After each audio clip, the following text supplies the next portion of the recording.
Hello. हाँ कहाँ बड़े बिकू? तू कहाँ बड़े? हम इनार ताबत तो नित्य हूँ, बहुत इमरजेंसी काम है। तू क्या कहती हो अभी? अरे आओ तो ढेर डीलिंग बाजी कर ले, सही पर खींच बरला हमारा। अरे भाई देखो काम में बैठे अभी हम। बहुत जरूरी काम बा, जल्दी आवी इनार तो ज्यादा टाइम ना देमो। आओ ना। ठीक बात है रख। ठीक बा रख।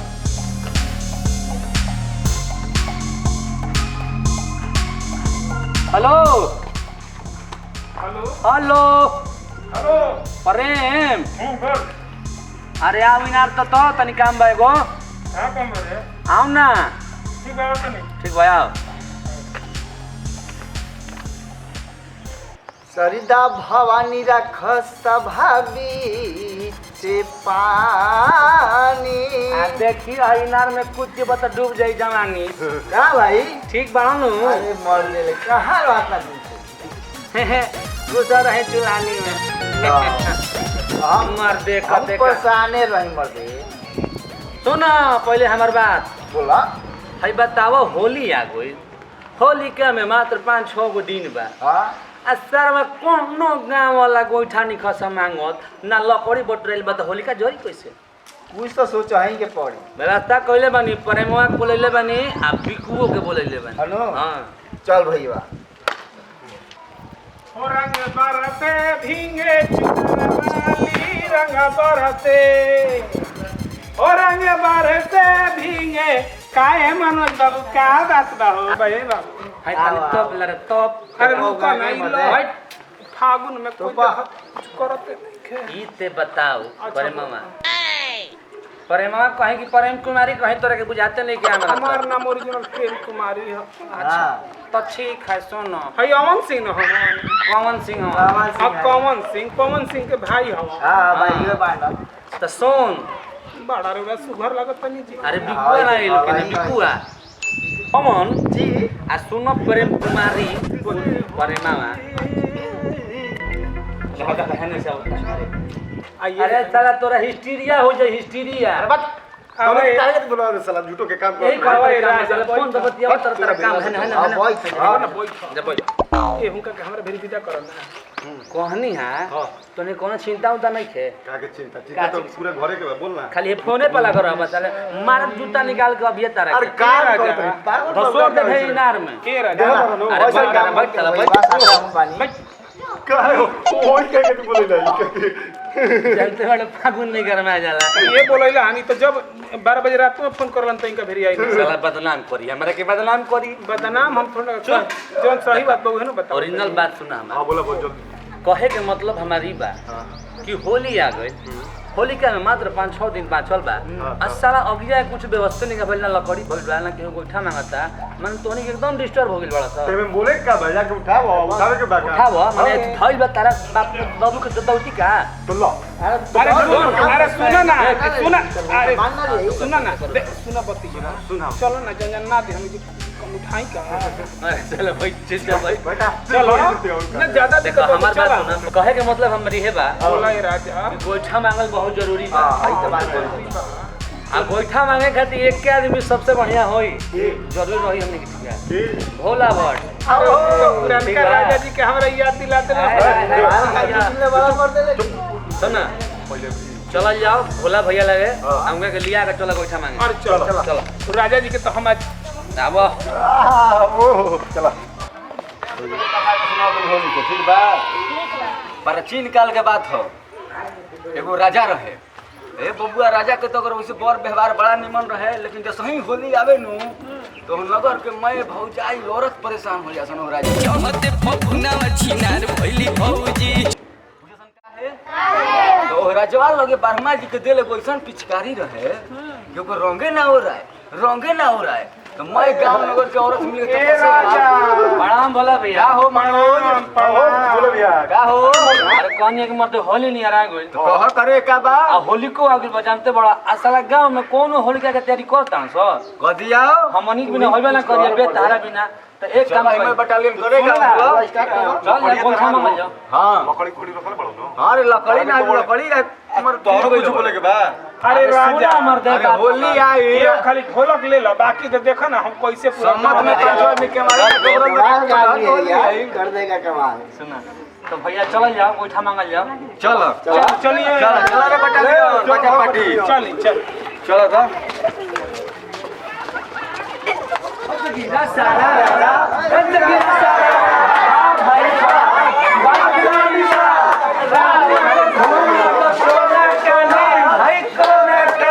रामनगर धूमनगर कोना कनी आ प्रेम के आगे पीछे सोना चांदी सुना अब चल जावे जैसे धरी छन बा चाची से लगे के बा आ कैसे कहे के पता बा आज हो समत संगे चले के जरावे लइकन के टोली में होला दीना चावे चल के धरा हम भोती से पूछऊ होली का के पहचानो चल चल तनी भिरी चल ए जजमानिता सुन के केवाड़ी दुगो गोइठा दो। चाची प्रणाम। प्रणाम चाची। बोला जी तो गोइठा हमनी के मंगाइल बन जा। समझ में डाले खातिर गोइठा मांगे आइल बनी जा।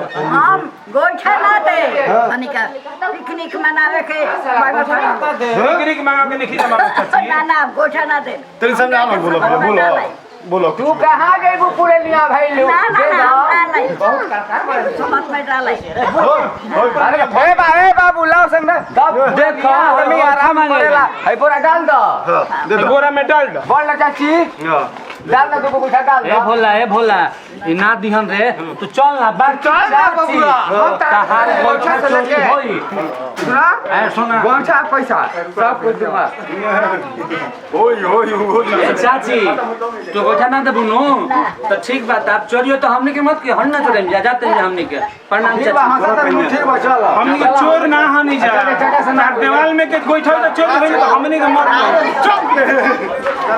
आगे बढ़ के धला में ए बिकु ए गोइठा मिलल कि ना मिलल खा के सुन कहां मिलल कौन है 2 घंटा हो गई हमारा अरे साला अच्छा तो दिल्ली में बाद में आगे बढ़ चल निकल मैं कुछ छुट्टी के कबार दिया ये कर रही पकड़ी ऐसे ना होई ऐसे ना होई। चाहे कहे वाला कहले बा कि जब घिउ कैसे कहलबा कैसे बताओ रोज हम उसका टेढ़ करके पड़ेला टेढ़ करे पड़ेला ऐसे करे के पड़ेला कैसे टेढ़। चलो चलो ये जजमानिता सोने के केवाड़ी दुगो गोइठा दो। का हल्ला होता कहीं मार उर का भाई अरे बाप रे देखे के पड़ी त सोने के केवाड़ी दुगो गोइठा दो। ए भौजी प्रणाम हमरा लगा ना कि यार मार उर हो गया गली में बाप रे बाप कैसे हल्ला किया जाता है जी ए भौजी का है तनी जी हेने आई ना बहरिया अब बोलिए ना जी सुन रहे हैं अरे तब सुनाया खबर ये धलाइए तो कौन है कही थी ना ओथी कौन थी वो कि होलिका के तू का गैठा दा तो हाथ ना गला फाड़ के बोलिएगा जी आई। हमरा लगा कि कल में कुछ हो होली गया हला के गाला अरे तो गाला फाड़ के ना बोलिए तो का फाड़ त कही थी वहां निकाले के कहां चलते हैं जी आप हमारे चलते तो ज्यादा मिलता। आ ही है दादा तारा पारी बोलो तब ना भौजी को समझ आएगा समझाइए और ना ही समझेगी। देखिए कही थी वो भौजी कि हमार गाला हम फाड़ के बोली आ चाहे चाट के बोली लेकिन कहे के मतलब बानू कि रावा होलिका के दुगो गैठा दे दे भौजी का है जी याद तक तो गैठा द हाँ। तब तक बुला लूंगी एगो काम कीजिए ना हमरे ले चलिए ना सब अरे भाई हो दादा सुंदर सुनिए भौजी लोग हम जब बहुत अच्छा से जानते हैं कि आप लोग लफुआ हैं ठीक है उधर जाके आप पिकनिक सिगरेट पीजिएगा लोग हम नहीं देंगे पैसा बोला भैया लफुआ है तब हम लोग लफुआ है बड़का लफुआ है जी तो सुन भर गांव जवार करता है कि लफुआ है। काहे गरमात बाड़ू तनी सा बहरियावो हम नहीं आएंगे भी कुछ चंदा दे दो ना तो भैया के बुलावो आना कोई रा का समझ ले बाबू ये सुनी ना भाभी जी। इनको दूर कीजिए जी भैया जी को बुला देना। देखी तो हमने कहती है देखिए हई लोग रौरा से दोसर बेरादरी हम लेकिन हम करोरे ना बेरादरी का जी ए भाजी दे दो ना ए दीदी आएंगे लेके तब ना काल लेके आएंगे है बोरा ले आगे दे पूरा बोरा ले देखा है बेटा ले देबू ना तो अंदरवा से लेके आ रहे हैं, रुक जाइए लोग। ले जाए ले ले पूरा गर्म हो गया है ना ठंडा में, रुक जाइए। ना गरम कहाँ भइल बनी जा देखा के तू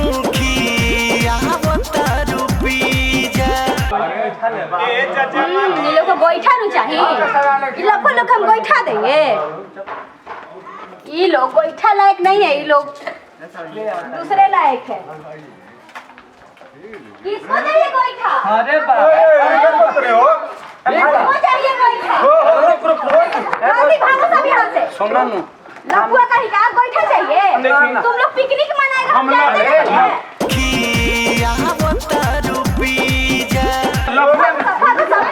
ना चाहिए गोइठा, हमनी का ना चाहिए। एकदम भाग जाओ मेरे नजर के सामने से। प्रणाम। अरे मर्द मारे लगे मत रहे साला चलो चलो अब हाय चलो बामुनी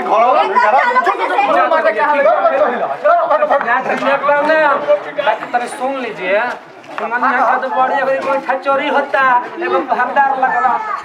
अपन देवालवा जनता ना की छुट्टी वाला मुझे ना के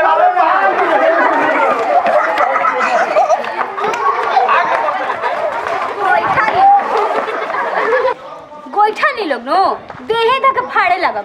गोईठा चोरावे के बात करता रहनु। आई जे आज पहरेदारी दे देखा तनी के आई जा आवत अटे। गोईठा ले लफुआ लोग कही के हर गली घूमत रहे के बा आ गोईठा ले के बा होली में याद पड़ेला फौजी के। अरे बाप रे बाप अरे माई ले लग रे दादा भोला भैया, तो आदमी मारे मत भोला भैया हां गोइठा दिहे से ना कोनो कहानी उपाय नो हां उहे उपाय बा दूसर बाबू उपाय बा ना हवाई पड़े हां ठाक पड़े एक काम कइल जाओ ना भौजिए देली फौजी के देवाल ना रही गोइठा छोड़ ना ना चाचिए देली, दोनों काटा बड़ी सरे दादा। चला ना भौजी एक काम करो, सब सब सब चल मैं देवाल ले गोइठा कबार दिया आ काल से मांगे के नहीं खे यही बड़ा काम कबार दिया और ज्यादा कौन बाणी से ना तेरे पिटा के हम पहले चलो चलो हां चलो चलो चलो चलो पिंटू देखी है तो कही है का हो मुंह तो सीसीटीवी के जमाना बा, सीसीटीवी के जमाना बा। बोला ले आओ मिशन चले। चेहरा छुपा के बाबू सीसीटीवी के जमाना बा। सुनो सुनो उल्टा कबार में तर सीसीटीवी लगा कबार बस रे बस रे बस रे बस चल चल चल अगला में सब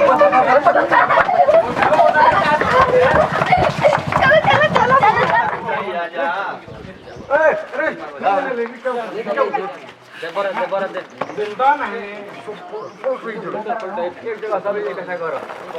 भैया अब गोइठा जरा दिया रुका अब काफी हो गई। कौनो देत बाणा सना गांव में ना ठीक बा अपना अपना घर जाता ना गोइठा होई लकड़ी बटोर के होली के जरा के हम होली मना लिए होली का तो एक बार सब के बोल जाओ हैप्पी होली। नमस्कार प्रणाम, हम बधाई दे रहा हूं आप सभी को। अगर हमारा वीडियो अच्छा लगा हो तो हमारे चैनल को जरूर सब्सक्राइब करें, तो ठीक है लाइक करें, वापस भेज देना कमेंट करें, वीडियो शेयर करें। नमस्कार प्रणाम। हमारा के तरफ से बढ़िया से जानते बारे हमारा नाम प्रेम गुंजन ए राजा जी है नहीं ना देखी हम तो चाहता नहीं हाय हमनी के सूट पर हमनी के सूट पर आगिल बने दारू पी के हमने कबे डिस्टर्ब के लिए बने देखी इनका नाम पर लाइक जरूर दियो। इनका नाम पे कुछ लिखे लो भैया कि क्वेश्चन लगा बोलो एक नंबर पुरस्कार हमारे के दो चाहे नमस्कार प्रणाम हैप्पी होली।